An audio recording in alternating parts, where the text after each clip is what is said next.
Stuck in the grind, I'm stuck in this grind. Yay, what it do? Welcome. It's Shady Chriss right here. This Smoke Yours, man, with Slink Johnson and the homeboy Shady Chriss. As you can see, my guy is running late and I'm running early. Yes, I'm in this motherfucking early. Slink, I don't know what you're doing. I hope you are smoking some weed and bringing some for me. Yes, sir, though. But, yeah, we're going to have a bomb show today, man. It's me. Tapped in. We got Sarah running the ones and twos and ones in here today. You know, Hassan tapped in with me. We're going to have Universe the King, man. Matter of fact, man, he in here right now, man. He here with me. He tapped in early, man. We in here early, you know what I'm saying? Early birds catch the worm. Man, that's what it say, man. Catch the worm. Early bird catch the worm. I know it's a lot of bullshit been going on. I don't know what the fuck we gonna talk about. Y'all know how we get down up here. We just get to talking about shit. Yeah. You know what I'm saying? So, man, how your weekend though went, man? Hey, man, you know what? I had a very productive weekend, man. I've been in my creative mode doing so many different things in so many different avenues. Right, man. I've been reading up on you too, man. I got shit. I'm about to find out a whole lot today. Oh, man. A whole lot today. Sarah, what's up, man? Up on that mic, man. Tap in with us, man. Tap in. You helped me a lot today. You started the show for me and everything. I be feeling important and things. Oh, you're the sweetest. How was your weekend? It was really good.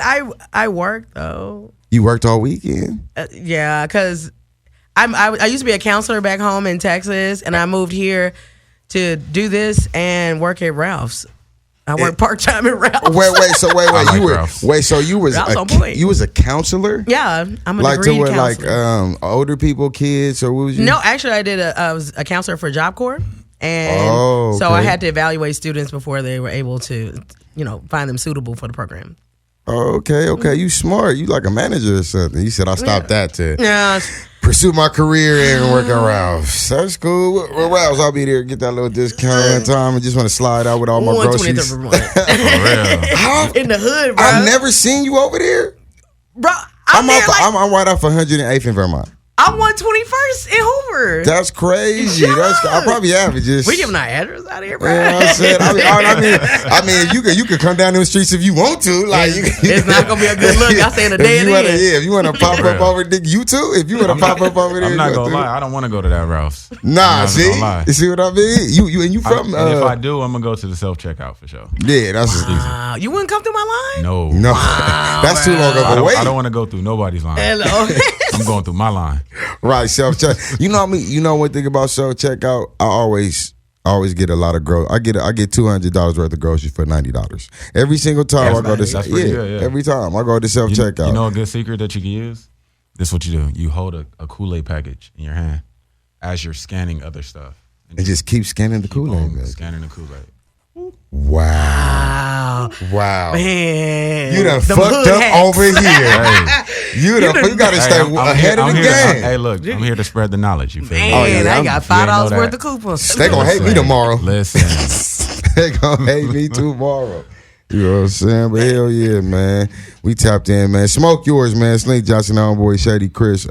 Y'all can call in. Anybody got the number? 310-986-6610, man. Tap in with us, man. We gonna be talking about some shit. Tapping in with my boy Universe. You already know. West. Hey, man, so where you from, man? Man, I'm from Leimert Park, Los Angeles, California, man. You know the Crenshaw district. Oh, that's the hip-hop central for the West, low-key, L.A., low-key. It's the world. You got to really understand, man. I actually, it's crazy. I had this conversation the other day. Really think about the importance of South L.A. in the world. Right. You see what I'm saying? You might be like, oh, man, what you talking about? All right, you could think about media, entertainment, movies, all that, right? One of the movies that changed the world, Boys in the Hood, right. Minister Society, all of those type of movies changed the world. Right. Like, it really brought, like, Crips to the East Coast and to the South, Bloods to the East Coast and to the South and things like that. And it was just like, you got to understand the area of the world that they're talking about. They're talking about where we born and raised. And it's like, we breed a certain type of individual, you know what I mean? It make you think like everybody a star. Like if you from L.A., Leimert Park, not Leimert Park, just L.A. period, South Central, it make you feel like everybody a star because they had a lot of hip hop has adapted. You know what I'm saying? Our ways, the gang banging, the throwing up the signs. It's a culture. It's just a culture. You know what I'm saying? And it's dope to have lived in it. But then as soon as you travel and then you see like the Halloween costume of it, it's like, damn, this is fugazi right here. When you see the Halloween costume. Yeah, oh, because you done been in a lot of places. Man, huh? I've been on a lot of places. You been on any tours or anything? Yeah. I've been on a few tours. I actually was on the Vans Warped Tour 2013 and 2016. I went on my own personal tour. It was totally independent. It was all grassroots. It was crazy. You know what I mean? That's what's up. Hit the road with the homies. That's what I'm about to say. So when you go on your independent tour, you driving on your own, cars, bus, people carpooling with you. A lot of times we building stages together. Like, you know what I'm saying? Like, it's crazy. Really? Yeah. How would you get the stuff to build the stages, or you just? Well, it would be like a compact pack that you would like keep like in a truck, in the back of the van, or right. Like that. Oh, that's what's up. That's grinding. Oh yeah, for sure. That's all you gotta have merch wherever you go. Like you gotta realize. Watch this. Remember when you were a new person at work, or like a new kid at school or something like that? All the eyes is on you because nobody ever seen you. They don't know you. Don't see what you're about. Imagine you could live in LA, whatever, or not. Let's not do LA. LA don't count. You could live in Wichita, right, Kansas, right? It's all kind of rappers in Wichita, Kansas. See what I'm saying? But if you come from LA with your LA swag, like, yo, I'm from LA. All eyes on you. Oh yeah, easy.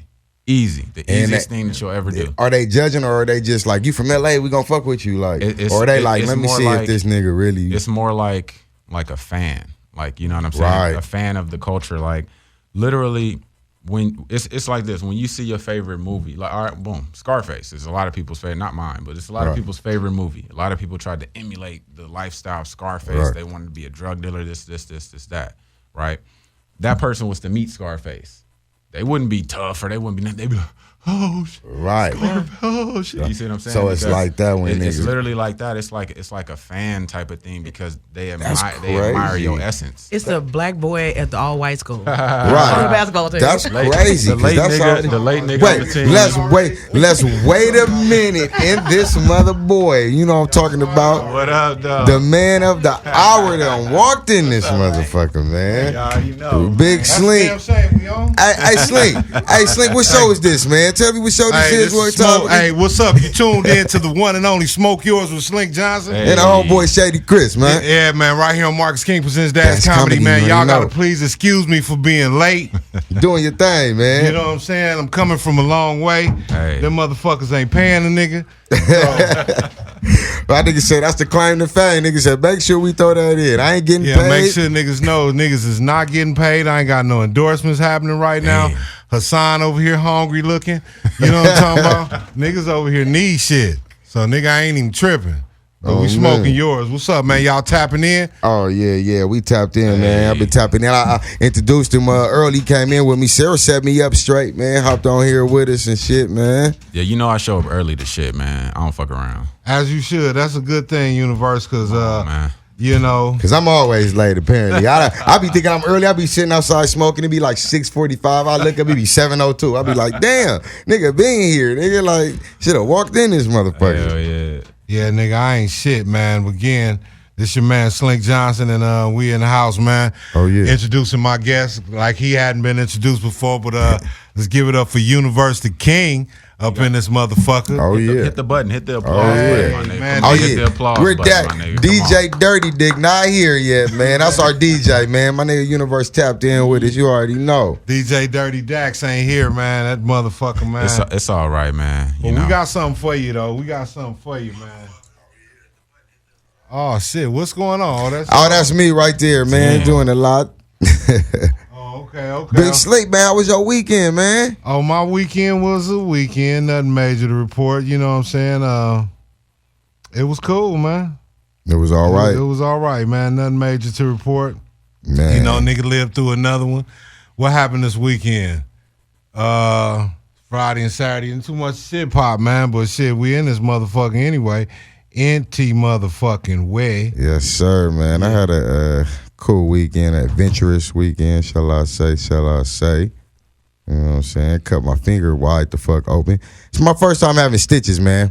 Oh. This is my first time having stitches. I don't know what they put a splinter on me. Never had one of those, so I was looking to form like mankind.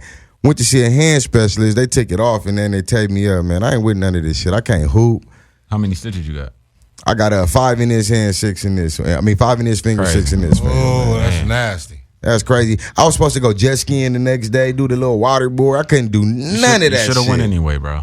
I went, but I instead of me getting on, I went. I put a bag on it. Did you try to finger bang a bitch with razors in her pussy? Man, no, man. It was I put my hand through a glass, man. I lost my temper, and I went there. I went there, man. Somebody got me out of character. They won, I lost. You know what I'm saying? They won, I lost.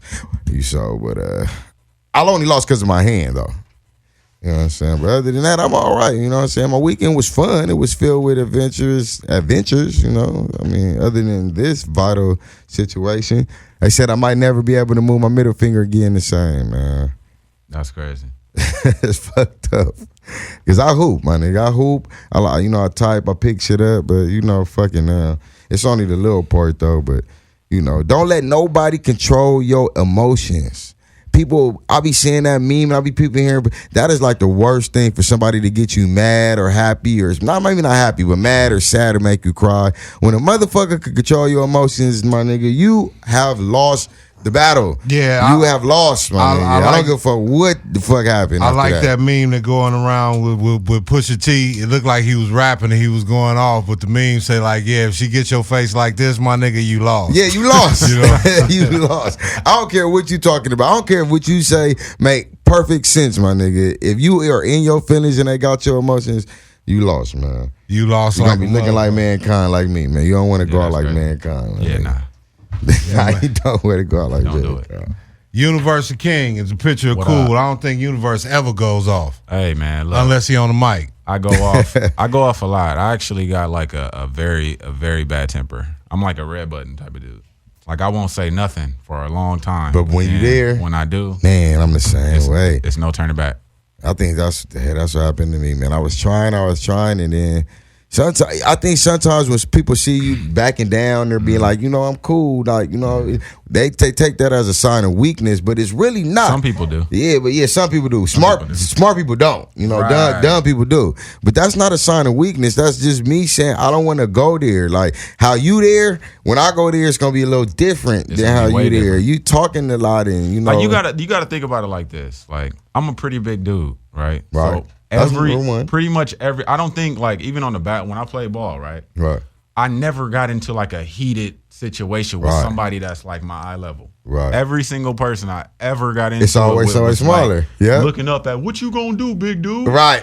I'm like, right, dude. I'm trying to find out what you gonna do. Right. I'm gonna pick you up by your shoulder like this. You feel me? Because I don't know, man. I learned to be non-confrontational. So that lead me to another thing.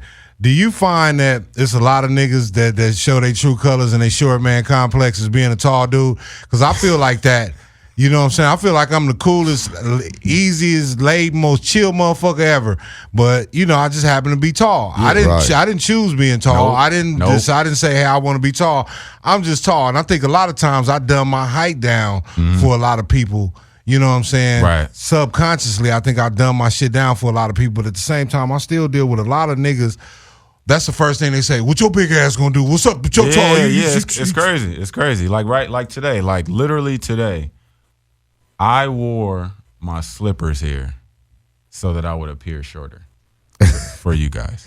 Oh no! You must didn't know Slink 7'7". I know Slink is tall. Yeah, all right. So look, you got to. So you did that for me, my nigga. For y'all, you got to think about this. This y'all house, right? I don't want to come in y'all house challenging y'all. So you think height is challenging? It would challenge. I'm a little nigga. I'm 5'9", my nigga. I'm small as a motherfucker. Not only am I short, my nigga, I'm skinny. Man. I don't feel threatened by tall motherfuckers. See, that's the thing. You don't feel threatened, but you don't have no room around us. Yeah, I got big room. Look at you. You right next to me. You out the way. Hey Slink, he one of them big niggas who think he a big nigga, man. I'm like, hold your head, like while you swinging. Like I'm like, dude, what are you doing? Like this isn't it, right? If it might feel like that. It might feel like that. That's why I choose to be non-confrontational, man. It's not worth it, man. And I think that's why little niggas is little niggas and big niggas is big niggas. Because if a little nigga, I be looking at like tall, like big niggas. Even when big niggas lose the fight, I be like, I don't know how that happened. I be looking at big niggas like, nigga, if I was a big nigga, not to say I would start shit. Man, I can't stand but my that. nigga, If I was a big nigga, just shit wouldn't slide. Look, it wouldn't slide. How you see how you was like dunk the ball. If I was running, if that was me, I mean, nigga, you wouldn't have did shit. But exactly what I just did, because nigga, you would have been me. But you know what, universe? I swear I hate that niggas always say if I was your height, I'd be in the NBA. Dude, that's what they say. Check this out, bruh. Muggsy Bogues. Motherfucking 5'6", we are 5'6". Nate Robinson, goddamn in the NBA. Come on, man. That don't got nothing to do with height. That'd be my whole thing. Don't got nothing to do with height. If I was your height, I would like that. Should be crazy, bro. If I was your height, I'd play hide and seek more. Why was that? You wouldn't be. What you mean? You be better? I'll be way better. No, man, don't go like that, bro. What am I hide? Where am I hide at? So it seems to me that you can't dunk. I can dunk. I can definitely dunk. You can't dunk. Would you be hooping? I used to hoop, bro. I used to hoop very, very serious. I'm like a Los Angeles legend. What high school you went to? Crenshaw High School. Oh, well, I'm a Los Angeles legend. I graduated in 2003. Oh, we graduated the same motherfucking year. That's why you look so similar. I've been schooling you for years. I've been schooling this tall nigga for years. This is one of the tall niggas. It's impossible. Like if you know if you hoop in LA and you don't know me from hooping in LA, you not hooping in LA. Come on, talk to him, man. You didn't like me. You didn't like my game. You tried to ignore me. You see what I'm saying? You was one of them. Talk to him, man. I ain't picking. Shady Chriss, you are really something else. Sneak this in the guest, man. What you did on that? He is really something else. You see this nigga sneak this in the I got on guest? slippers right now, but we could go. Hey, listen, this nigga is for the Leimert Park LA district, my nigga. This nigga not letting nothing slide, my nigga. I've been trying to slip it in every time. It's not going down. It's not going down. For real. I got a ball in the car. Oh, me too. Shit, this nigga not playing out here, my nigga. Hey, you know what I hate? I hate niggas that come in the gym with bags and they flip flops on, cause you know them niggas really probably know how to hoop, my nigga. Cause them niggas not dressed like the niggas that got the tight pants on with the headband and the jersey on. Them niggas come in with the slippers on and the bag. But I still want to know why is you sneak this in the guest though? What you mean, man? I've been dunking on this nigga forever. Look, we gotta go back to the short person complex. Thank you. That's where we gotta go. And He gotta have the upside somewhere. And I'm like, look, my brother, I wore the slippers for you. You want me to tell you something, man? Honestly, man, I think a lot of dudes, again, like cats like us, we're exceptionally tall. Mm-hmm. You know what I'm saying? And I get a lot of flack from shorter dudes, whether it's in jest or whether it's it's really feelings underneath there. But I try not to trip too much. I just tell all the niggas that's shorter than me and be tripping off the height, because that's the first thing you think, all the bitches like tall niggas and this. Of course, I heard that myself. Right. But bitches like the niggas with the fat wallet. So, nigga, they do like that. You pull your wallet out and stand on top of it, nigga, you taller than Shaq. Because if you notice, all these rappers is little than a motherfucker. And they kind of tiny. And that kind of be pissing me off on the other side. That kind of pissed me off, because first thing I said is little ass nigga. Hey, look, I would say this. I know a lot of rappers are short, right? Because I've only been invited to one celebrity basketball game. They don't want no real hoopers. Nah, they don't want no real hoopers. They don't want no real height. I always thought that like too. Me and like Clifton Powell and like. Right, when I be watching the celebrity, that's crazy you said that, because when I be watching the celebrity, they invite Chris Brown and what I'm saying. But when I be watching, I'm be like, damn, why they don't be inviting like ballers? Because when I used to go, it used to be like Terrell Owens and like niggas who would fuck around and nigga who dunking on niggas out there. Like now they like, no, they got YG out there. He balling a little bit. You know what I'm saying? It's because they don't want any of their artists to get embarrassed. That's why. That's literally the reason. Man, that shit should be fun, my nigga. Because you got to think about it. Like I could rap. Look, I'm a rapper. I'm a rapper, straight up artist, all that, right? Right. But I can hoop though. Yeah. So if I go on there, I'm gonna probably dunk on. You're gonna try to dunk. I'm for sure gonna give you one of them. Right. Little, so I'm gonna give you something, because I'm thinking like, shit, I need my footage. I need my talk about for the internet. You see what I'm saying? Sounds like Money Mayweather just got dropped. I just don't hard elbow. I saw that. I don't play ball, and I doubt you see me in a celebrity ball game. I doubt that ever happened, because ain't none of you niggas finna posterize me. And if so, I'm gonna posterize you back, nigga. I'm throwing some hard ass elbows, nigga. I might pull the last Boy Scout and bust your ass on the court, nigga. I'm not playing. You niggas. So I'm not getting dunked on. If you ever play with me, understand that Slink Johnson just tall. He don't play no ball. You know what I'm talking about? But check this out, nigga. Y'all motherfuckers don't try to hard play me and make no poster out of me, my nigga.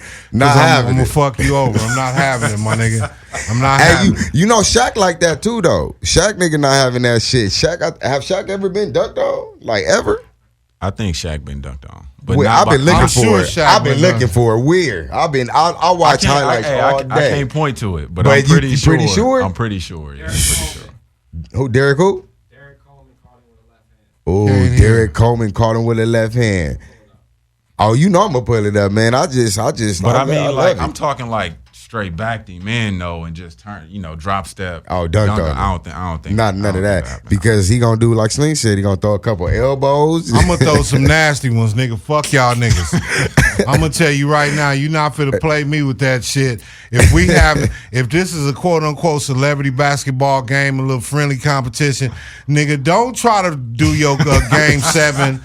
You know what I'm saying? You down, Hey, you know what? motherfucking. I think that's what it folks. is, especially with niggas like smart. Cause actually, like 6 feet is and smaller is small in basketball terms. With small niggas, that's all they got is the crossover or some moves. They can't really like catch it off the backboard, throw me alive. They gotta really try to do some hot sauce ass, in and out type. They gotta do that. Slink, you gotta get crossed over, Slink. Don't do it to me, man. But look, I'm gonna take this motherfucker to a break because DJ Dax, he hooked me up a little playlist for the break, and I yes, want to sir. use it Yes, because I'm sir. here. But we be right back because you smoking yours with Slink Johnson. And the homeboy Shady Chriss, yes sir. Right here on Marcus King Presents Dash Comedy Radio. And we got my man Universe King in here. We're going to come back. We're going to talk to Super Universe West. about his projects, about new shit he got popping, and all that type of shit. We're going to fuck you in your eardrum. Smoke yours all the time, you Yes, dirty, sir. musty bitch. One more again in the house with Universe King. Oh, yeah. Yeah, man. And you smoking yours with Slink Johnson. And the homeboy Shady Chriss. Right here, only on Marcus King Presents Dash Comedy Radio. Keep it We're in the west. house with a good friend of mine, man. Very, very special guest, man. Very talented MC, producer, writer. This nigga do all that shit, man. Give it up for my man, Universe the Kidney. Yo, man. Look, I call myself Universe the King for a lot of reasons, and it's like a lot of people want to take it up as many ways as they want to because they got the choice to do that. You feel me? But I call myself Universe the King because I'm one with myself, with the universe. You see what I'm saying? With everything. You feel me? I'm connected like that, and I'm the king of that because it's my own personal universe. You feel me? I mean, if we want to really break it down, like you gotta really know that there's meaning behind these words. I used to call myself 16 bars. That was my first rap. Right. You feel me? 16 bars. What is that? That's one verse. You One feel me? verse. Yeah. One verse, like the average rap verse. So you got to think about it. The rap verse is so important to music, right? So without that verse, you don't have nothing. So I said, you know what? I'm gonna call myself 16 bars because I'm that element 60, right. that music need, right? So when I was reading the 48 Laws of Power, I thought, you know what? Let me reinvent myself. It's about that time to reinvent myself. And so in reinventing myself, I said, I'm married to this name 16 bars, and I'm keeping that to the grave, but I got to reinvent it. So how do I do that? 16 bars, that's one verse.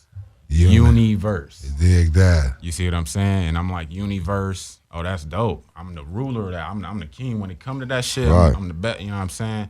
The king. And then it just came together like that. Hey, there you go, man. Because some niggas, some small mind niggas, again, I know some niggas that got problems with just, calling another nigga the king or the king of anything, Right. man. But, Right. I like the way you broke that down because, again, everybody's a ruler of their own universe. Yes, sir. You know what I mean? And it's definitely dope to hear you translate it like that. How long you been on the mic, Universe? Man, it's crazy. To answer this question right now, I picked up the pen the first time in 2000. 2000. Yeah. At a time when I'm sure you was balling hard. Look, I was Hooping. straight. Look, I actually was my partner, my first partner from first grade, Al Red Taylor. Shout out to Al Red Taylor. He was in a rap group from like elementary. Like, remember them elementary kids? It was a couple kids. Oh, in yeah. Everybody elementary. I was one of them. They was the poets. Yeah, right? I had a rap group and everything. Fifth Dude, grade. It's crazy. You was probably in my boys' group and shit. Like, they was called the Warlords. I hope that wasn't your group. no, and it shit. was. But he wanted me to be in the group, right? But I wasn't rapping. I wasn't doing anything at all. I just recited lyrics. You see what I'm saying? Like, I was the person, I just knew all the words to every song. And then one day he was like, bro, you know all the songs. words. That's Write your own lyrics. Yeah. And I was like, nah. And then eventually I wrote my first like maybe 3 raps. I took them to school, and then another homie was like, totally separate from the situation, was like, hey, my other homie over here spit, bro. You spit raps, right? I'm like, nah, I mean, I wrote a couple. Oh, y'all, all right, tomorrow, nigga, bring your raps. Nigga, I'm gonna kick the beat for y'all. Y'all gonna rap. And we that was the start. Like when we did that, it was like my first cipher. It was my first. Where was you everything. at when that happened? Man, it's Crenshaw High School. Oh, that's cool. Okay, Crenshaw High School. We was back there at the by the science, where they had the science building and shit like that. That's what it do. That's what it do. Yeah, man. And they said at first cipher, nigga put you right on blast. Like, oh yeah, you writing? Like, okay, tomorrow. Oh yeah, it was like straight into the fire. Hey, so Universe, like, so you picked up this thing, man, and in this journey, man, you've been around a little bit, man. Yeah. You've been around, and actually you got a co-sign from the late great Nipsey Hussle, brother. Yes, Tell us about that, Rest man. in peace, man. Man, Nipsey Hussle, man, he is and will always be a neighborhood legend. You know what I'm saying? Not just because he passed. You know what I mean? Like I had the blessing to be able to work with him. You know what I mean? Before he left the earth. You know what I mean? And he actually was everything that he ever said he was. You know what I'm saying? Like everything he ever claimed to be. And that's what drew me to him. You know what I'm saying? Because it was like this. When the very, very first time I met Nipsey, we both was in the street. We both was selling CDs. We literally walking past each other at the Slauson Swap meet, exchange CD. What's up, bro? What's up, bro? 16 bars. What's up, bro? I'm Nipsey Hussle. Right. So you met him prior. Met him prior to the tweet. Way and he still before, didn't. Way before all of that. Right. We was just on the grind. But see, the thing about it, like, I was more like, I wasn't like backpack rapper or nothing like that. I wasn't battle rapper. I wasn't nothing. But I wasn't like gangster rapper. Right, you rapping. But I wasn't commercial rapper. Right. But I wasn't. I didn't. You just really, in that lane. I was just in my own little lane. You feel me? And so it was always a respect thing that I had. And in 2018, I had the opportunity to enter a contest through it was called I can't even think, Dutch Masters Craft Syndicate. There we go. Right. It was called Craft. It was the Craft Syndicate competition, and I actually won the competition. And I got to work with Nipsey Hussle and Zaytoven, and it was crazy because I had already known Nipsey prior. Was it? Didn't he start that on Twitter? This Craft Syndicate was started on Twitter, yeah. And then it evolved, and it was on Instagram, and there's a website and everything like that. When you won, where did you win it at? When I won on Instagram. Instagram, okay. It was on Instagram. Yeah, it was on Instagram. It was 40,000 artists that entered. Yeah, it was seriously 40,000 artists that entered, and I won. That's big. I actually won $15,000. They flew me out to Atlanta, like treated me. So did they give you your bread? You like the king, like the motherfucking king. Did they give you your money though? Oh yeah, I got the bread. Oh yeah, that's winning. Shout out to man, Nip, rest in peace, and my man Zaytoven. You know, I still rock the chain. Right. You feel me? I got some. I ain't got it on now, but I got a couple iced out. That's pieces, what it do though. And that was the gift. Shit. One of the gifts. You know what I'm saying? But it was definitely cash in my hand that I got to actually spend, you know what I'm saying? And I was like, fuck it. Like I was like, put me in the biggest studios, put me in this, because I'm an independent artist, you know what I'm saying? Like I've graced the studio sessions with different, artists and different names and different things like that. But a situation where it's like, okay, yeah, sir, what do you need, sir? What do you like? That's like, everybody doesn't get that opportunity. And they did that. And they did that for sure. And they only wanted to do it to help, nurture the creativity. You know what I'm saying? Because it's like we lose a lot of creativity when you have all the worries, when you can't pay your bills, when you can't afford the studio session and shit like that, when you can't ring the bell. Ring the bell. Ring the bell on that. Ring the bell. We lose it. We lose the creativity. Like we lose a lot of artists. Some of the best worrying artists about never came out things. because we worrying about so many. And it's funny you mentioned that because I always encourage young artists, and they ask me what's one thing they could do to help them along their journey, and I always tell them to keep a job. It might sound unpopular, man, but take it from me, one of the best things you could do on your journey to or through entertainment is to keep you a job, because you keep your job, man. You keep your bills paid. You keep money. Those are things that you don't have to worry about. You keep your job so you can have some money to cover things that will necessities, necessities that could possibly keep you, hinder you from being as creative as possible. Right. You know what I'm saying? You could be the dopest rapper of all, but if you ain't got no good pair of shoes and you don't feel good, you're not going up here because good. you know you're not living up to your image or don't feel like it. You know, but hey, if you had your little job, maybe we can buy you some shoes. But see, now watch this. I want to add to your wisdom right now. You feel me? To add to your wisdom, you got to understand, people, a lot of folks don't have no plan though. You feel me? A lot of niggas will go get a job and then just work that shit for 17 years and then be mad as fuck. Like, damn, I should have. Like, no, nigga, you should have made a plan. You see what I'm saying? Like me. Exactly. Like me, I believe in having multiple streams of income. Passive income, though. You see what I'm saying? Because when you say passive, what you mean? Like a little $200-$300 here? Nah, passive income means it's income that it's making money on its own. Okay, See what I'm saying? So it's basically an investment. Yeah. So if I go make an investment in a real estate property and I go and flip that real estate property, I made money on my ROI. You see what I'm saying? And that's important because if you had, like, for example, all right, let's say I want to invest. That's my plan, to go invest in something, but I don't have no money. So like Slink said, I'm going to go get my job, right? And I'm going to go get my job so I can save this money, then I can invest, right? Once I invest, then I can be this superstar rapper because I got money making money for me, as opposed to me going to work every day trying to make rap in the hours where I'm fucking trying to sleep. Like it don't work. Indeed, choose wisely, and you make that investment. That don't mean give your cousin $2,000 to go buy that pack, right? And flip the 2 racks. Nah, it don't mean that. You could do that shit. It don't mean that at all. It don't. So. But like I was asking you off air, now we on air. Tell us about what happened, man. About how you tweeted, like, man, I'm about to open up for Nip. All right. So to add to the story, because it's like I believe everything happened for a reason, right? And people come in my lives and people come in your lives and your life for their particular reason. Dig that. Everything is linked in. You see what I'm saying?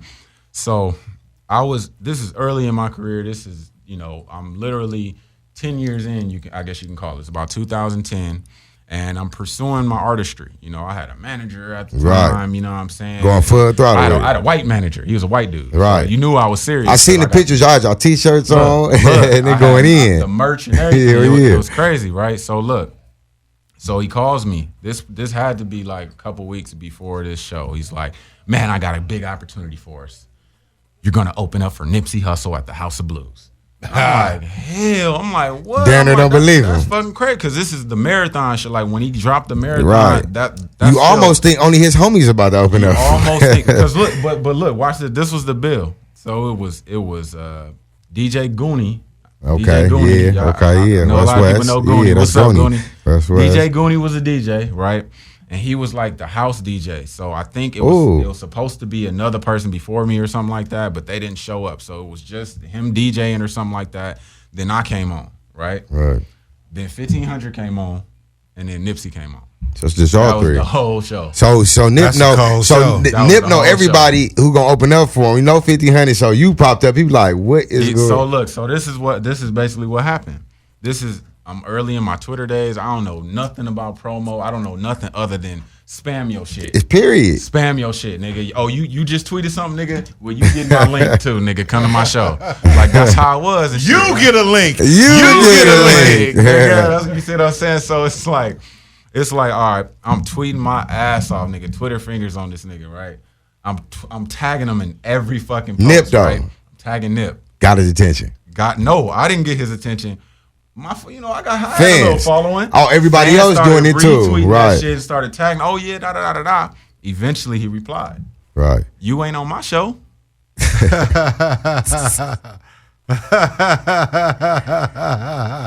So you just looking at it. So look, because I got Twitter. So this is when you on the phone. You probably on your BlackBerry at this time or something. Man, I so when you see the app and you see Nipsey name run across, you like, for sure. I was like, oh, Nipsey. So when you click it, I ain't gonna lie, I probably typed some shit. And then Hold on, nigga. What you say, nigga? I am on your show. So and then it was like, fuck that shit. Like, nah, that ain't what I need you to say. tweeting all your people. You tweeting out your excitement, yo. I'm gonna open up for Nip. I'm opening up for Nip, and people are retweeting this. So Nip gets wind of all these retweets. It could be yours mixed up in there too, but all your supporters. And Nip look at this shit and like, who is University King? Nope. Oh, 16 bars. 16 bars. That's what it was. They call me bars. Yeah, Bars. And Nip responds, "No, you're not on my show. You're not on my show." And then the coldest part, and I didn't even find this out until like when I reposted it. Right. Shout out J-Rock. Oh yeah, J-Rock. J-Rock actually commented. Like he replied to Nip. Like, oh Nip, you ain't have to do him like that. You know, and it's funny because when I say I vividly remember this, because my homeboy JJ, shout out my nigga JJ, Tony JJ, used to take me to the shows earlier. And I remember that tweet because I remember niggas going up and tweeting you. I don't know if you know, but you was getting hate tweet. You was getting. I remember niggas like. I tried to find it. I tried to search for it, but I didn't know how to do that niggas shit. was hitting this nigga up like, bro, you ain't on. Like, bro, we'll be there tonight, nigga. We see you tonight, nigga. Like what's going on, nigga? Like, but what happened after that though? All right, so like, I ain't gonna lie, like I felt a little some type of way. You feel me? I called my manager. Like, yo, bro, like what's up? Like, you lying? Yeah, are you lying to me, nigga? Like, you got me looking crazy out here, and I'm from out here, nigga. Like you got me looking fugazi as fuck right now. But then at the house, he like, no, I don't know what happened. Da da da da da. So anyway, but the show must go on. You still booked though, right? Okay. I'm booked on the show, so I'm like, fuck it. So I go. I get there, you know what I'm saying? Yep, I'm on the card for sure. I know I am. So, nigga, walk in my dressing room, whoop, my name on the door, whoop. Nigga feeling good. Right? I'm feeling good. Like, all right, so, Mr. Hustle, you were wrong, sir. Right. Like, that's how I felt. You know what I'm saying? But it like, for me, because I'm like, nah, I'm not confrontational like that. Right. Like, even if he would have been like that, for me, it was like, he was just on that. On that. So, you in your dressing room, like, I know I'm about to see this nigga. Nope. I'm like, I'm in the dressing room. I'm here. I'm about to perform and get it in. I'm about to perform, right? Boop, boop, boop, boop, boop. Knock out the door. Nipsey Hussle by himself. Right. Ain't nobody around. He just come to the door by himself. Hey, what's up? You 16, right? I'm like, yeah, that's me. He like, hey, let me holler at you real quick. So I'm like, I think to myself, like, all right, this is a hood ass nigga. All right, this could go a few ways. All right, let's do it like that. This could go one or two ways. You know what I'm saying? So I stepped into the hallway. He was like, the nigga looked at me, bro, with the most coldest look, and he was like, hey. I kept y'all in suspense right there, but now let's. He said, "Where you from?" We waiting, shit. We waiting. That nigga said, "Hey, where you from?" Where you from? Listen, like, okay, what's up? He was realistic, like, "Hey, bro, real shit. I apologize." Right. He said I was wrong. He said I didn't know. I didn't have all the information, and he said I know that could have made you look crazy online. He said, "Dude, I deeply apologize, bro." He was like, "I hope it ain't no hard feelings or nothing, but look, I didn't have the info." And I was like, "Hey, bro, don't even trip, bro. Like, I wasn't tripping. It hit me, but I wasn't tripping like that. I'm actually fucking shocked that you just apologized right now." He like, "Hey, bro, it's real nigga shit." Yeah, you know that's what I'm saying. And then from there, I was like, "Damn," because like when I really think about it, that was the first time a man actually apologized. Like a real man, like was like. That's the first time somebody apologized to you. That's crazy. Real talk. Because you got, but I mean, 2010.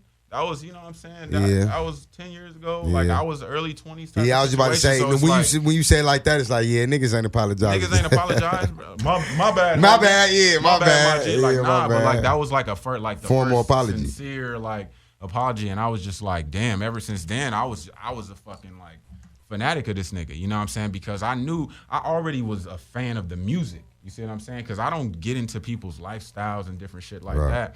But it was like when I got to connect with this person, I'm like, oh, yeah, this dude is a special dude. Yeah. And then his music after that was just stupid. Yeah, after the marathon. Marathon, like I was listening to Nipsey before the marathon, but the marathon is what really made me a fan of Nipsey. Like I was listening to Bullets Ain't Got No Names, 1, 2, 3, all the mixtapes, Slauson Boys, all of that. But when the marathon came out, he went from being one of my top rappers to literally one of my top 5 rappers. Now he's one of my top 3 rappers. It's like, nigga, because his lyrics, his catalog, and Marathon was just, man, that's still like a classic album to me, my nigga. Like, yeah, nah. I still listen to that John, man, because it's like it's music, and the music will never die. The music, Right. like for me, like I got a photographic memory, and so like my like regular memory is like real fucked up. I don't remember like regular shit, but music put me back in the space. Yeah. You see what I'm saying? It's like a it timeline. literally put me in a time machine. Yeah, You feel it's me? like a And I'm like, timeline. damn. You feel me? I ain't never gonna lose sight of how important music is. Right. Hey, Universe, Shady Chriss, Nikki Got the Juice is on my live feed right now. She asked, what's your favorite song on the marathon? You first, Universe. Probably Keys to the City. Mine probably is probably You Don't Got a Clue. If it's not You Don't Got a Clue, it's the song that come on after I Don't Give a Fuck. It's a song, if you let that song play, it's a 2 minute of silence, like a minute of silence, and then I know what you're talking about. and then I never knew the name of it. finale, Yeah. it think- comes on. He be like, I don't want your love. That's not why I make I music. think mine is Rose Clique. That's on the Clique. Marathon Continues. That's on the Marathon That's on Continues. TMC. Okay. Yeah, Well, that's on that's- TMC. Yeah. Rose That's my Clique shit. out. That shit Rose go, Clique, dog. that shit That go shit hard go. as a motherfucker, That shit man. go, yeah. That's it. We got Hassan Hayes right here with the magical eye. Oh, yeah. Overlooking us all and Making shit. us You know look what I'm nice. talking about? Making the nigga look real good with no filters, bitch. No Ain't no filters on this shit. You can't put no filters on this pimpin'. Not at all. Yeah, we up in this motherfucker with Universe King, man. We finna go into one of these Universe songs, man.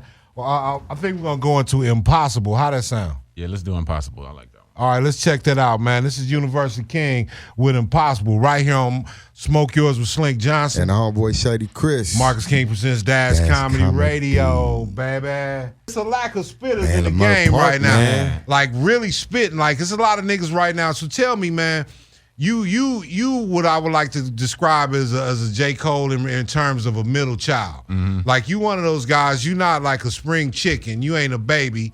And you ain't just like deep in the Right. game. You like in the middle. You still in the spot. You still come from a school of rappers that actually rapped and Right. spit. Yeah. Bars. I was raised on that, man. You gotta really think like the time that I was really listening and understanding music. You feel Right. me? Like it was middle school. It was literally middle school and high school. And high school is when I started creating my own shit. So it was Right. like I studied for a year. Like literally, I was the nigga with like books and books and books of like writing down other people's lyrics. Really? Yeah, That's it was crazy. weird. Like I would just go through it and just learn all the songs, and like it helped me learn like Styles. That's like structure and styles, structure, and yeah, that's- different flows and different cadences and different shit like that. Hey, and a lot of people don't understand the importance of that. You have to see that written word. You can know a rap back and forth, but to see that written word right. actually it gets you into it more. And it puts emotion behind it. I'm only saying that because my son, he real like a Nipsey fan. So on the TV, the words come up. So when he don't be knowing some of the words, but when he see the word, he be like, oh. And then when I hear him say the verse, he be like, negotiate ain't equity positions you'll never be. He be like, nigga, you don't even know what that means. Then like, you know what I'm saying? So I be like, damn, but you seen the word, so now you see it. right. And it's crazy because I like my son listening there because I grew up on Snoop, DJ Quick, E40, Sugar Free, you know what I'm saying? Biggie, Jay-Z, DMX, niggas like that. The stuff that I was quoting, you know, we don't love these hoes, my nigga. Like, right. the stuff that I hear my son quoting, like, that's how I knew I was different. And, you know what I'm saying? Wrote down my plans and you know, that type of stuff. It's like, bro, I wasn't saying that at 7, 8 years old. I wasn't talking about I'm writing down my plans and I'm mapping them out. And, you know what I'm saying? I'm on my own businesses and shit like that. Like, I was mad just talking in the car. I was like, man, I need some bread. He was like, you need some money, daddy? I said, yeah. He's like, why? So you can start your own business like Nipsey? I said, yes. That's what's up Nigga, right yes, there. son. You are absolutely right. And it's funny because at 7 or 8 years old, and he got that from music. You know what I'm saying? You know what I'm saying? Not to say I'm a bad parent, but I'm not, every day, I'm not waking my son up like, hey, son, like, we got to go. This is alone, and this is, like, I'm not doing it every day. But the music is, you listening to music. So it was like, damn, it's crazy you saying shit like that because, nigga, when I was growing up, I was just wasn't listening. Nigga, I taught, to this day, I don't love these hoes. We don't love these hoes. To this day. There ain't even one. Yeah, so lyrics is a big, you know, especially our age group. Lyrics was big, you know. It's like Slink a little older, but we come up right under Slink. Like lyrics is big. Like Lyrics. we used to listen to lyrics made the song. Lyrics matter. Yeah, lyrics matter. No, they gonna matter. I can assure you that I'm not even gonna say it's coming back or it's on the rise or nothing like that because it never left. Like Right. There's no music. Number one, there's no song without lyrics. Like the song might not have great lyrics, but it still has lyrics, and they still were thought about. It's not too many songs where a nigga was just freestyling and it's on the radio. You know what I'm saying? Like I can't even think of too many songs that a nigga was freestyling. It's just on the radio. Like the lyrics are there. It's just about the person behind the lyrics. That's where we're messed up, because we always fall in love with a person. You see what I'm saying? And their song is just the extra shit. Right. You see what I'm saying? And so imagine a person that we fall in love with actually have good lyrics. Right. You see what I'm saying? That's why we got J. Cole, and you can't get rid of J. Cole. You can't get rid of Kendrick Lamar. You can't get rid of, you see what I'm saying? Yeah, like, some of these but them other rinky-dink you can throw them niggas right out and forget about you. Right. Y'all know who Silento is? No shade to Silento, but do y'all know who that is? Nah, but for the reason why when you said that, I remember how the song started. Exactly. What was that? Was that it was Walk It Out, or what song was that? The fucking Whip Nene song. Right, the Whip Nene song. So you see how I said? You see how I said Walk It Out? So as big as that song was, right? You don't even know who this nigga is right now. Like everybody in the club getting tipsy. Jaquan. Jaquan. Hey, Universe, man, describe your writing process. Like, do the ideas just come to you spontaneously, or do you have a regimen or routine you do when you write? No team of writers, sir. I'm listening, bro. No team of writers, bro. Like, realistically, I'm an early bird. I wake up like fucking at the crack of dawn. Literally, I be up like 5 a.m. I ain't called you early yet, Slink, but I plan to. I'll be up. All right, we gonna see. Slink be up. I'll be up. All right. If you catch me, if you call me at 8:30, 9 o'clock, and I'm asleep, that's only because I got up at 5 and fucked around. Went back to sleep. Went back to sleep. I'll be up early. You know what I'm saying? If I know, like, I'm specifically right. Like, all right, so I'm not one of those people like Eminem on like B-Rabbit on 8 Mile sitting on the bus. Coming up with the bars, the train in the burning building, it's burning hot like an inferno, and he just burnt the house. Like, I'm not that type of nigga. Like, my rhymes don't come like that. Like, I'm more like, I like to vibe with the track. I like to let the track talk to me. Like, I promise you, like, the way my memory's set up, I don't remember none of my raps. Like, wait. So you're not one of them niggas like, man, no pencil, no paper, nigga, push record. No. Like, not at all. I'm a cypher rapper, and if you know what a cypher is, and if you actually know what a freestyle is, then you know I'm actually coming to the cypher with a freestyle. You doing the bullshit that off the top of the head shit. If you really know hip hop, that off the top of the head shit did not fly in the cypher. They was like, take your ass home, go write your verse, nigga, and come back with some fire shit, because we don't want to hear that off the top of the head. That's a cypher. So cypher and the freestyle session is two different things. Yeah, a freestyle session is a freestyle session is free of style. There is no style. I mean, you bring your thing to the table. A lot of people were good at freestyling off the top, but that was the minority. You see what I'm saying? It's not a lot of Cassidy's in this motherfucker. Or a lot of Slinks. Because I'm a freestyle champ, nigga. I'm off the top. And the thing about it, that's dope. But at some point, it got frowned upon when a nigga wasn't. Of course. You know what I'm saying? Like, now me, I just come prepared. Like, I have like at least like 10 verses logged in my brain. And I think those 10 verses that you have logged in your brain have to be 10 verses that won't be used on a song. Exactly.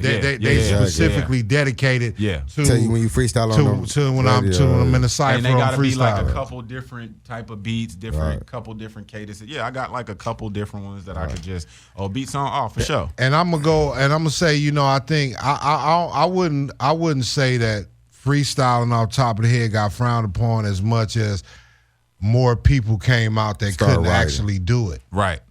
You know what I'm saying? More so, again, more people came out that couldn't actually do it. People come to these radio stations and different things, and they would have rap prepared. You know, again, I'm from what I like to consider the golden era of hip hop. Yeah, Snoop and all of them. Yeah, you freestyle. I'm gonna tell you about your shirt. That's where I'm from. Yeah, me too. See, that's a whole different thing. See, I was going to Washington at the time. I'm talking about every lunch. When you come in the cypher, nigga, if you come in there writing some shit, niggas be on you. Oh, you wrote that.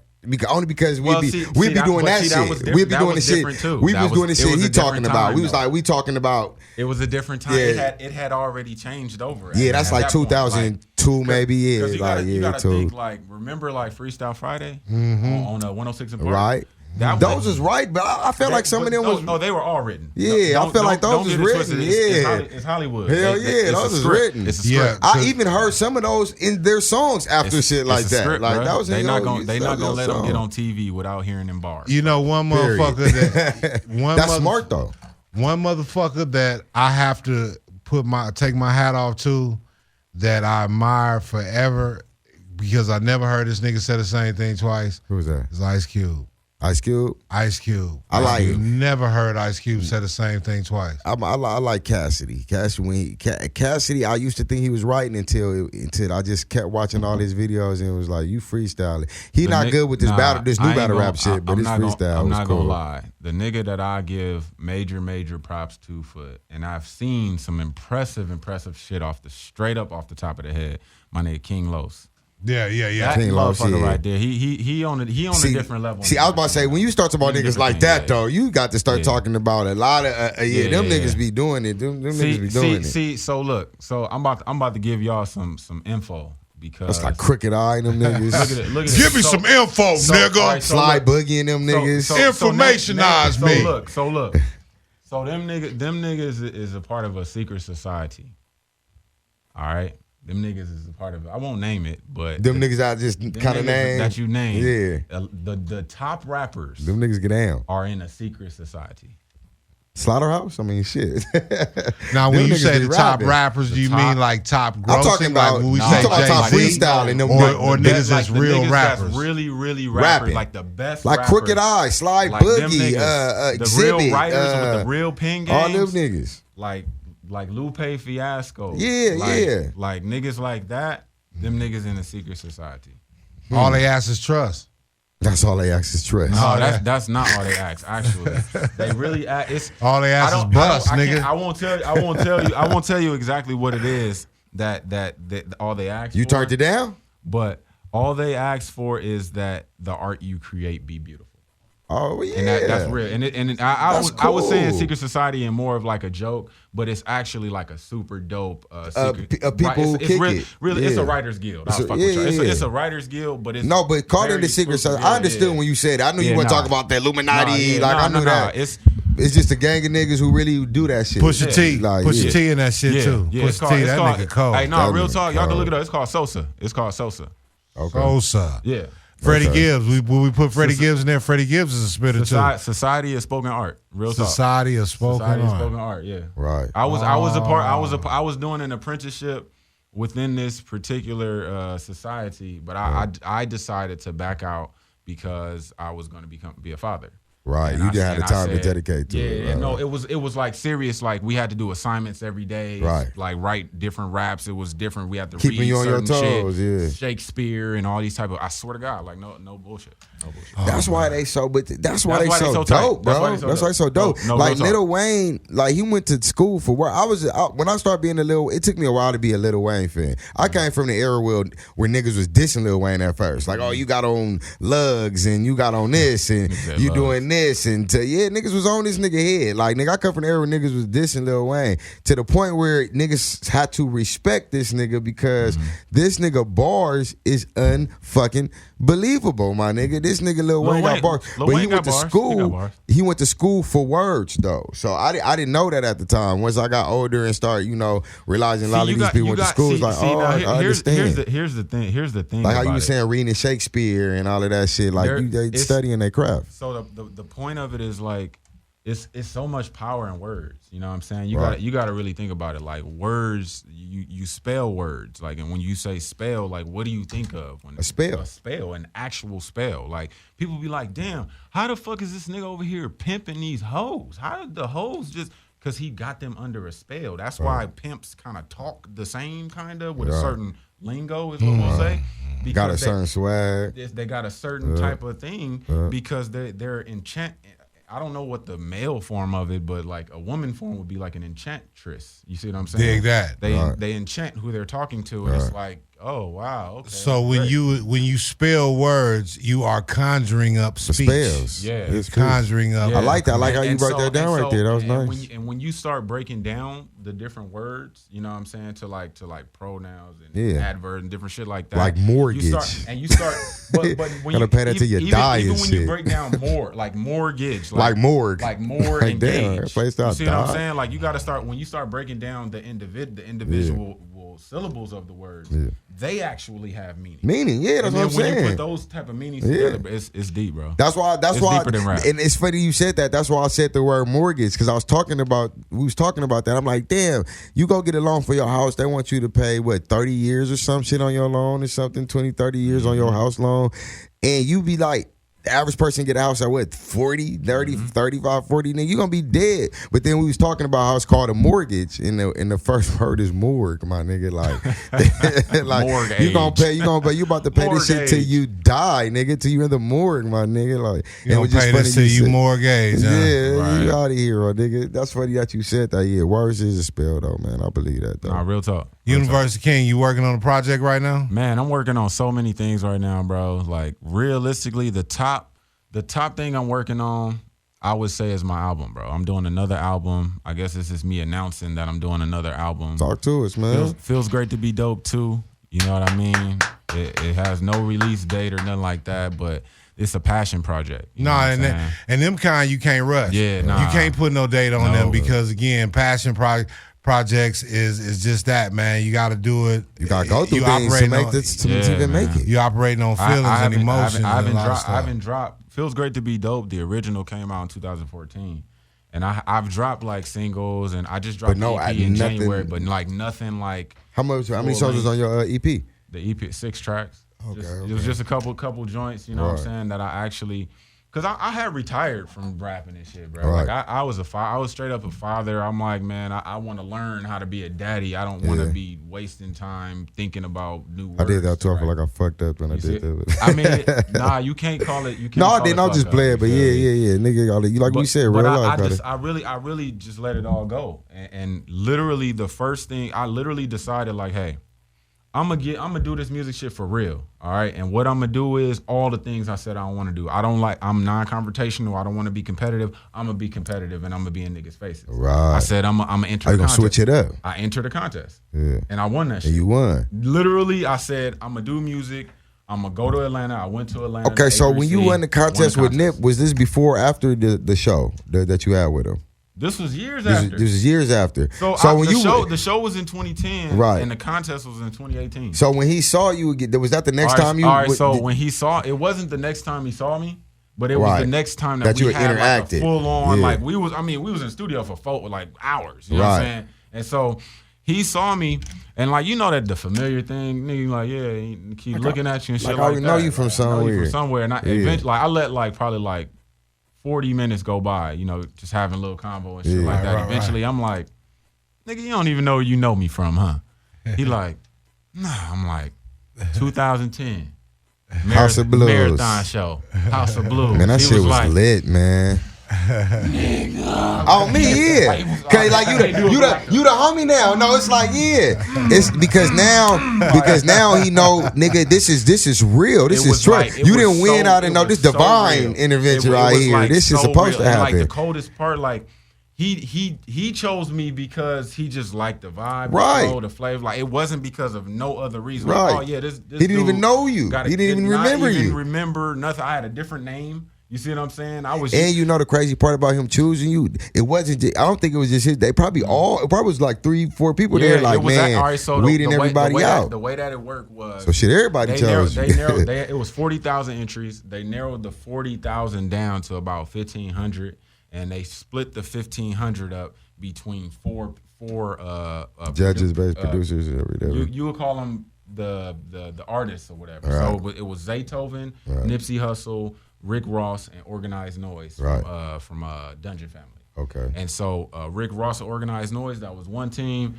Nipsey Hussle and Zaytoven was another team. You see what I'm saying? And so, is this coming out as a show or? No.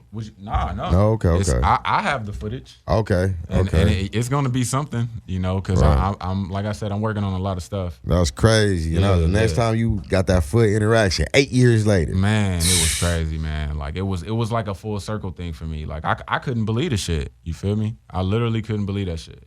And I was like, I remember getting the email.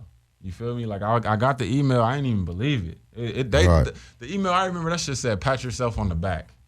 I was like, who are you, nigga? Like, that's what you did. And it was like, the next line was, you've won. Right. And I'm like, what the fuck? You know what I'm saying? Because, like, I ain't gonna front you. I ain't never been no rich-ass motherfucker with millions and shit like that. Shit, nigga. It's been two lump sums of money that I didn't touch. You see what I'm saying?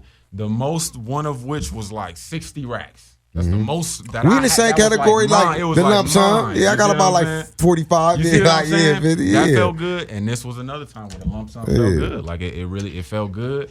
And I felt accomplished as an artist, you got to really think about it. Like, I never signed a deal. I never signed nothing in my entire career. I just been independent. And from doing that, like, I got to work with legendary motherfuckers. I got to do legendary shit. Right. That's literally going to go down in history.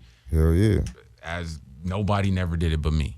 You feel me? And shit, we did the track Hierarchy together or whatnot. It was produced by Zaytoven. How long was you guys able to work together? Just that one day? Or? Yeah. All right. So we had a few conversations, and we had I had 3 sessions with Zaytoven, and I had one with Nipsey.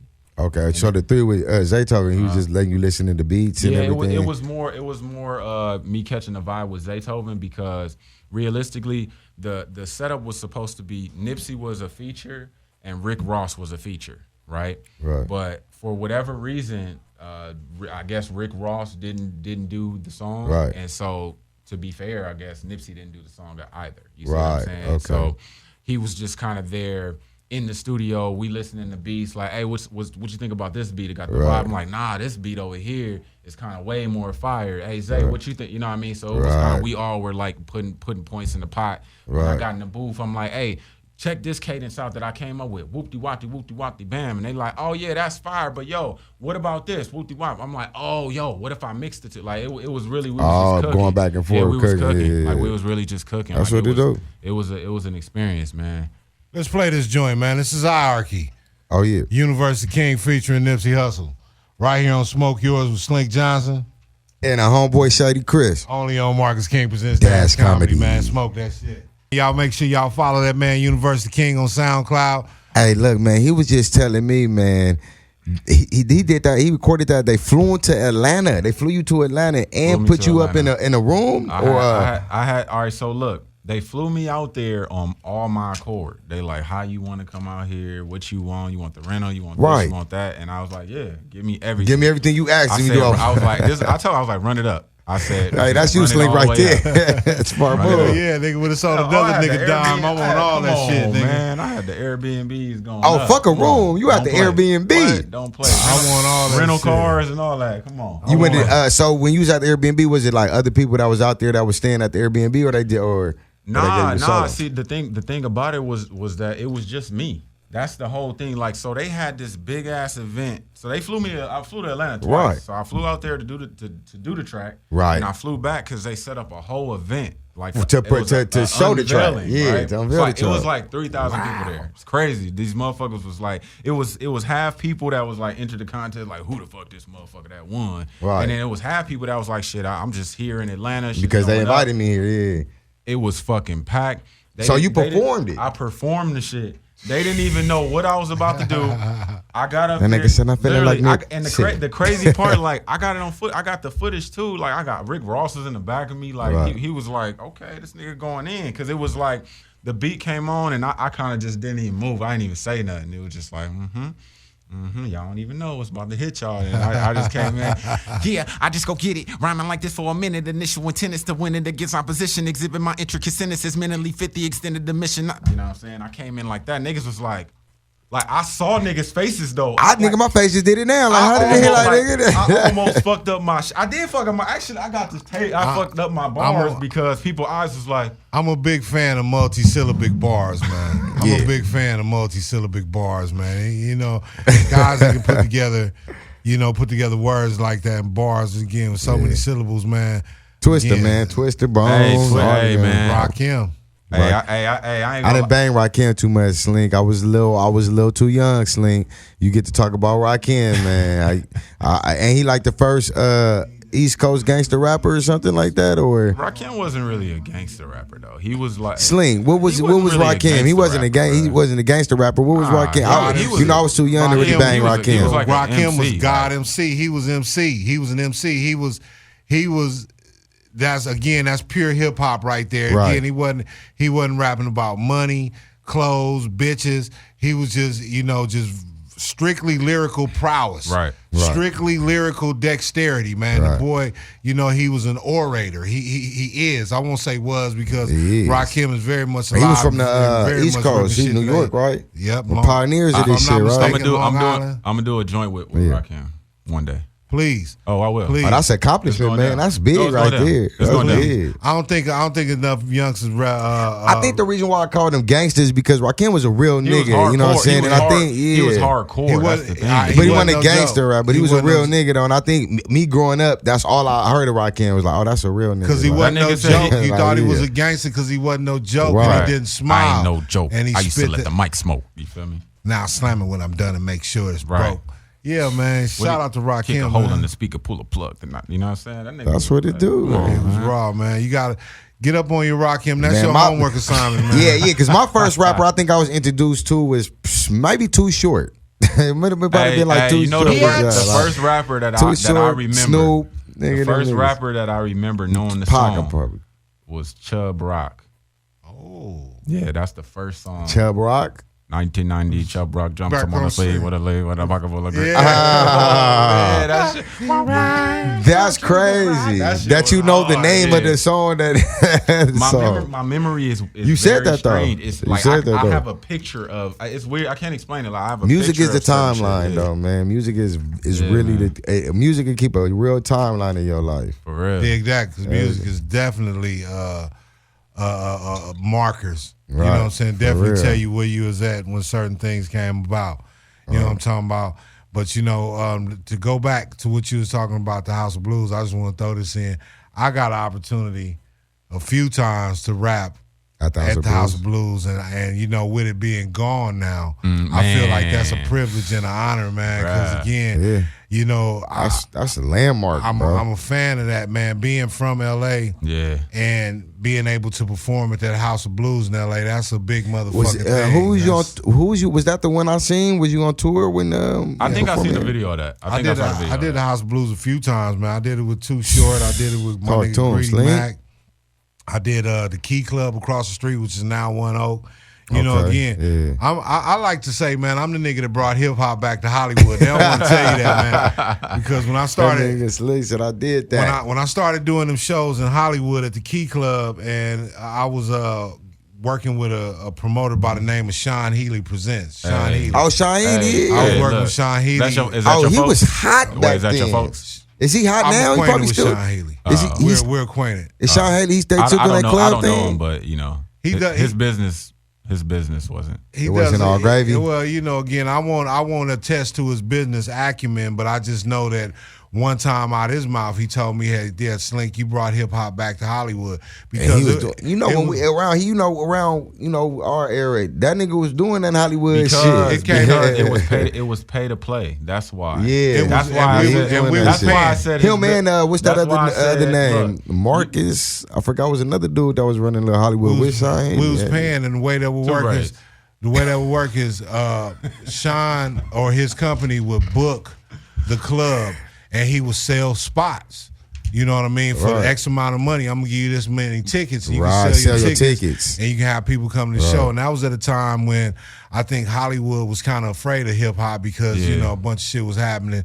So on the low key, I was Slink came in there. I was already connected with Too Hollywood, Short, so yeah. I put Sean Healy and Too Short together. Right. And that's once, big. And once That's Too hella Short big. started doing shows in Hollywood, They started Sean- letting everybody Sean come. Well, started not getting everybody, but just Sean started getting Right. other people, you know, other than just underground cats like myself. Right. He started getting real people that was on the mainstream. More mainstream artists. I don't want to say real because ain't nobody realer than me. Come on, talk to us, Slink. I talk back, man. You know, Man, hey, you gonna have to let me hear some of them bars, man. Come on. Oh, you know, I got got a lot of shit on there. I got bars. I got bars for you. Slink can punch a freestyle right now. And that nigga Slink will put on the instrumental right now and rap about every four corners of this room, my nigga. I will. My favorite rapper, I got a rap I like. I get a rap called Head with me and Too Short and Murder One. And I like that. I'm going to do the acapella real quick. Just Come on, talk to us, man. So I tell all the ladies like this. The inside of your mouth is like a house that's so cozy, warm and inviting. Your lips are so juicy. I love the way you seduce me in the back of your hoopty. Run my fingers through your hair, caressing your neck while you do me. Have you ever heard of jawbone love? Your tender kisses on my shaft make me blast off fast as fuck. It's like you had practice. Or you took head classes. Your immaculate tactics and double jointed neck action drop me wild on the mattress. Be my personal porn actress. Everything I ever wanted in a bad bitch. Never tripped on me, giving you diamonds and gold. All you want is this dick in you. Swallow me whole. Blow faster, turn my knees to gelatin, and it feel like you trying to blow my meat off my skeleton. It's a whole nother vibe that you putting me on. You got that bomb-ass pussy and some A1 dome. That's good. Talk to him. Talk to him, man. Nah, fuck, I gotta play the music, though. I gotta rap. I ain't really rap. Like, I'll play some shit for y'all, man, but that's another time. We're here tonight profiling my man University King. UTK, formerly known as 16 bars, verse, verse. Man, come on, Get it, man. Break it down for him, man. So University King, you it's safe to say you're originally from LA, born and raised LA? Yes, sir. Born and raised, man. I lived all over, you know what I'm saying? But like I ended up going to Audubon. I went to Crenshaw High School, you know what I'm saying? So it's only a handful of motherfuckers in LA that's born and raised in LA that stayed in that same place. If you really lived the bulk of your life in LA, you lived all over. You lived in Hawthorne for a little while. For sure, yeah. When you got grown, for sure. No, real when talk. you got grown, when you left your mama's house, you went right to Hawthorne. The cold part about me though, I literally moved every 2 to 3 years of my life though. That's the cold part. As a kid too, you mean? Yeah. Oh, okay. Yeah. My parents split up. Where would you call home? Willamette Park, like you said. It would be Lamert Park. You know what I'm saying? But I also lived in Inglewood for like 6 years. Right. Oh yeah. Big shout out to Inglewood. Come on. Big shout out to Inglewood, man. Inglewood ain't got high right there. I like to say I got dual citizenship because of the way that the streets is made out here. I got trio. We got citizenships, bro. I lived in Inglewood. I lived in a few areas in Inglewood. I lived in Inglewood, man. Shout out to the Inglewood. Shout out to the entire Inglewood. All the politics in Inglewood. Shout out to them dudes. Yeah. And I grew up on Florence and Normandy as well. Yes, so you did. Slink. That's where I know from. I'm from both of them places. So niggas. I actually was born in on Florence and Normandy and grew up on Slauson and Crenshaw. Yeah, it was crazy. Like, and I'm talking, and this is the area. You know how where we was raised at. Imagine being born on 79th and Normandy and going to 63rd and Crenshaw. Niggas like, wait a minute. Right. Like, you kick it over there and over here. It really was like my childhood was really like a lot of fighting and explaining. Like, nigga, a lot of. I think, but you know, mine as well. But I think that's one of the things that helped me be able to navigate through the streets whole city. Because niggas know me from both sides. I got real friends over there, and I got real friends on this side, and you know, again, and everybody in between can damn near vouch. Oh, that's my nigga Slink. Exactly. Right. Oh, that's my That's what nigga you Slink. talking about. Slink, come on in here, nigga. And with me, I really stayed out the way. You know what I'm saying? Because I had shit to do. You feel me? Right. Like I was an athlete. I was straight up smart, athlete. man. Like I was literally an athlete. I played sports since fucking 2 years old. You know what I'm saying? Traveling basketball. But did you was you with your mom and your pops? Or? I was with my moms. I was with my mom. So it was like I had you know what I'm saying? I had to do it for moms and shit like that. Like I didn't think nothing about music. Nigga. I was going to the NBA. I was like every motherfucking other person. I was going to the NBA. That's what it do. But I was one of them niggas like if you ever drove by Audubon and saw like kids or like a person like shooting balls outside, like that was me. Like I literally lived across the street from Audubon, so I would walk over there every single day and just hoop. You see what I'm saying? And it was just like I didn't really know what I was gonna do, but I knew that it had to be something great. And the first thing I was talented with was basketball. So I'm like, fuck it, I'm pushing with this basketball. Right. You know what I mean? But I ended up getting injured in high school, so that's when I really went full-fledged with the music. Yeah, I tried playing ball when I was younger, but I was diagnosed with a medical condition that kind of really fucked my whole basketball career up because, again, I got what you call elephantitis of the testicles. A nigga nuts is 50 pounds, so I can't really jump high. I can't jump high with these 50-pound balls. Hey, but if you work it out, though, maybe you will jump really high because of the extra weight that you carry. Indeed. And, again, never got around to it. I never got around to it. I was kind of lazy. I've learned to cope and deal with the 50-pound balls. You know what I'm saying? But it's very much a fucking hindrance when it comes to basketball. It's funny you say that with the weight you said, because like you said, I grew up, like I said, I was always small and you know what I'm saying, I hooped, played football, so I was always around tall niggas. But it's funny how you was like shorty niggas always be like, if I was tall, I'd be dunking. If I was tall, I can remember niggas saying that, even me, but because a short nigga don't realize a taller nigga and a bigger nigga got more weight on them, my nigga. They're not jumping as high as your little ass. They don't got that much. When we doing push-ups, we pushing up about 160 at the most, nigga. They pushing up 200, 300 pounds, my nigga. Put it up to. And when you that small and you in grade school or high school, you don't really think about, even grown. I be on the court now to be seeing niggas be mad, my nigga. Niggas be very upset.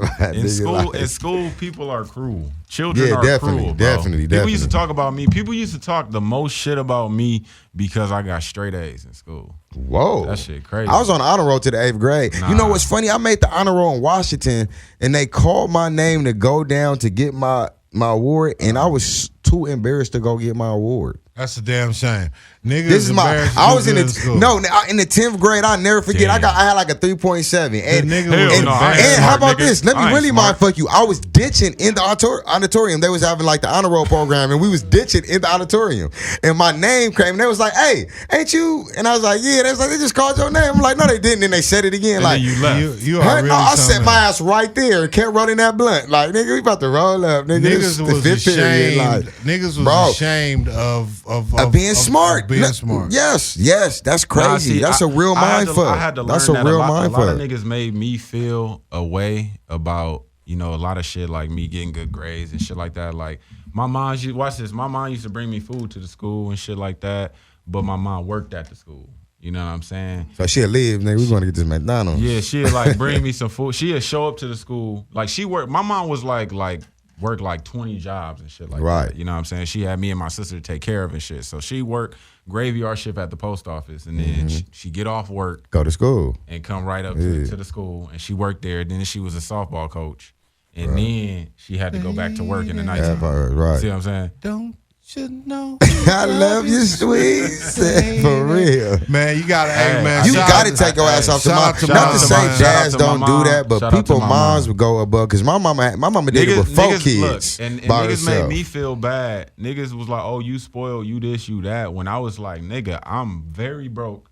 I'm really hungry, and this burrito that I got right here that my mom brought, I love it. It's because she didn't give me no money. Like your mama gave you money. You go buy shit, nigga. You go buy some shit. You see that cookie and that coffee cake you got? Them chips Let me get a piece of your coffee cake because I can't buy one of those. Right. That's for real, though. No, that was like real talk. You know what I'm saying? But like people like made me feel away because my mama loved me in a way that maybe their mother didn't love them. You feel me? But hey, now that's true though, because I grew up with a lot of my friends, you know what I'm saying, like the area I grew up in, when we was older, they told me they never heard "I love you" from their parents. Right. I had a conversation with my mom. My homeboy and my homegirls, they be like, they be like, "Why you always telling your son you love him?" I be like, "I love him." They was like, "Man, we don't." Well, my mama never said that to me. I didn't grow up like that. I'm like, "Oh well, that explains a lot." Hey, I was talking to somebody, man, one of my Uber passengers just recently, and something to that effect, about different cultures and different races. I think he was Indian, if I'm not mistaken. Right.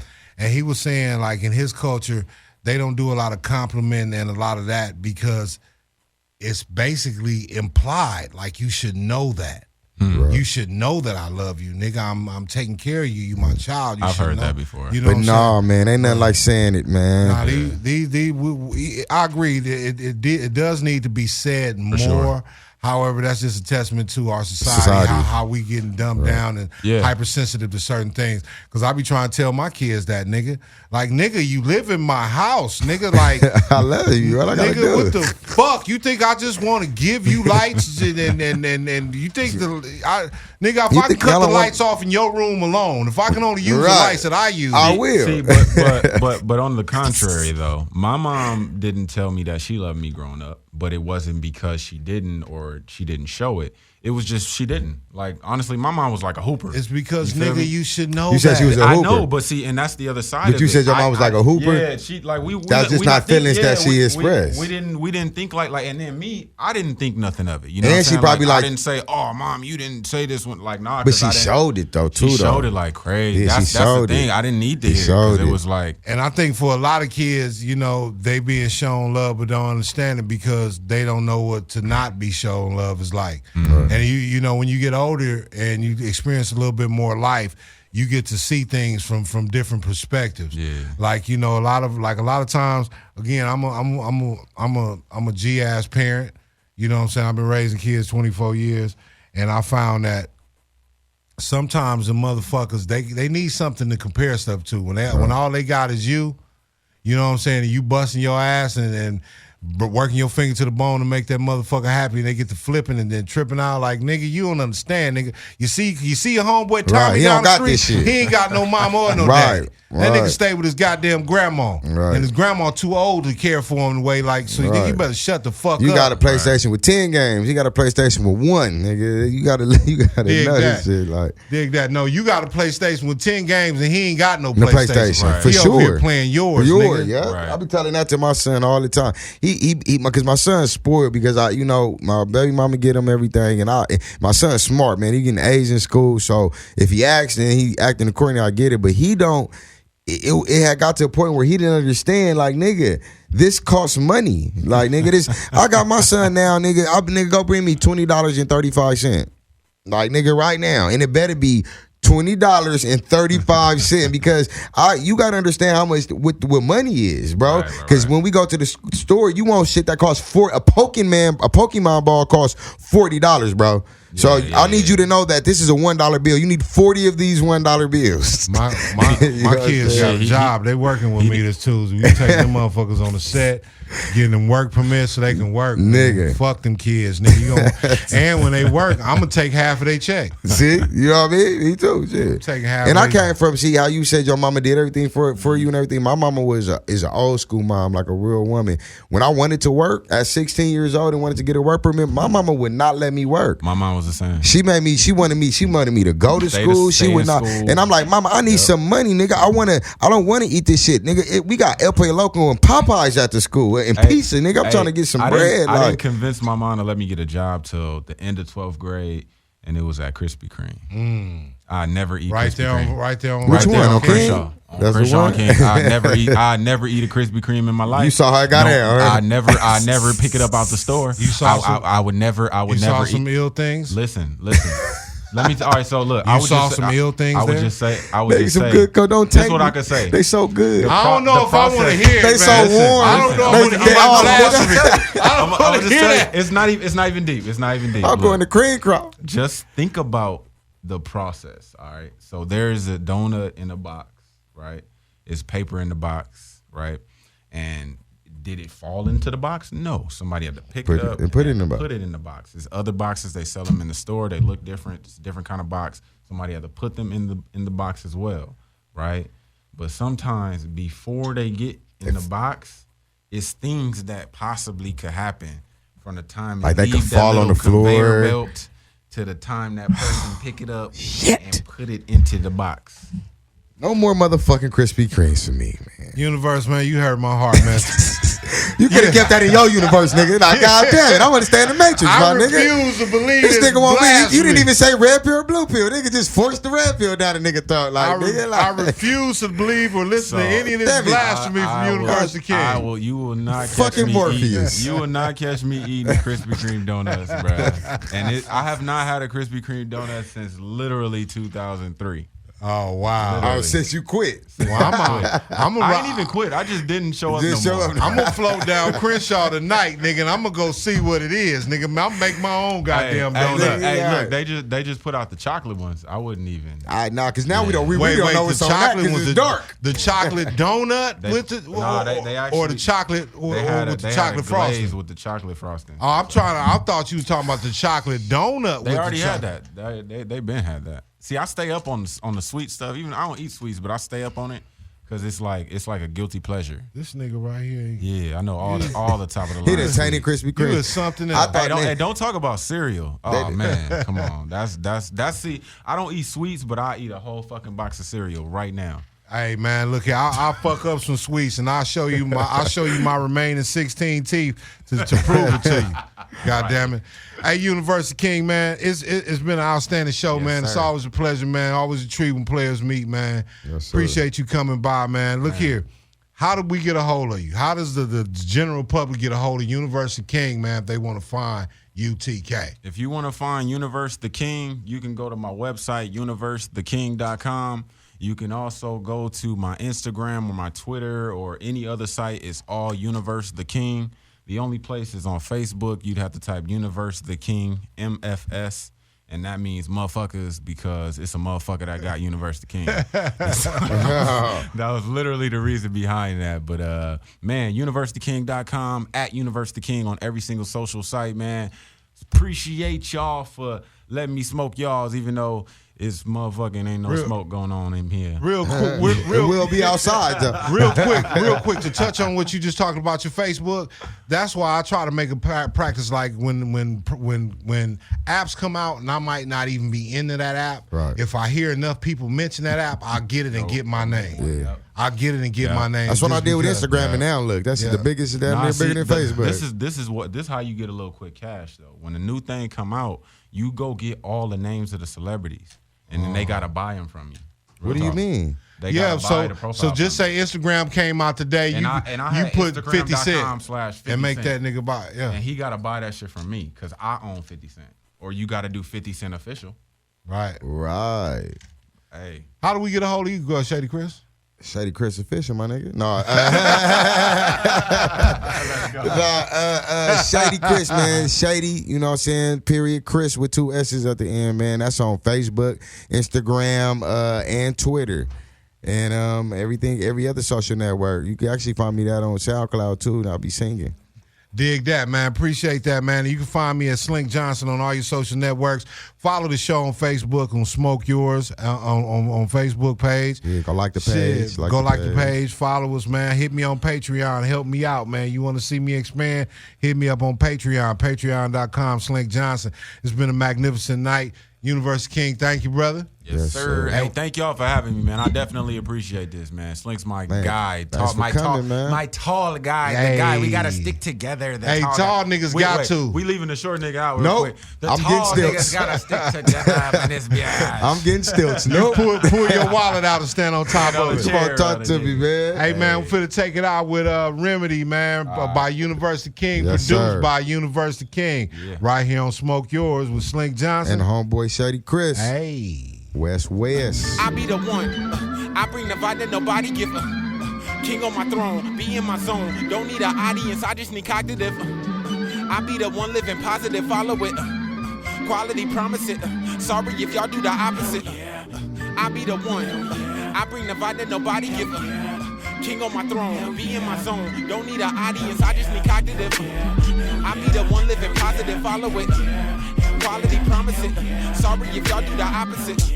I take a seat on my throne, yeah, cause I completed my home, record undefeated by a long one, connected to the people I evolve with, I can see you needing my involvement, I don't want a payment in installments, my percentage adding up to all of your catalog, but you can't exhaust when the doc touch it, recipe need to get cloned, easily can see it's unknown, formula releasing my zone, reaching my peak and live long, speaking my piece and get gone, I can never be slept on, y'all woke cause of my alarms, focus on doing your part to discover your purpose and become who you are, I be the king, obvious I bring my followers reign, probably cause I make the audio change.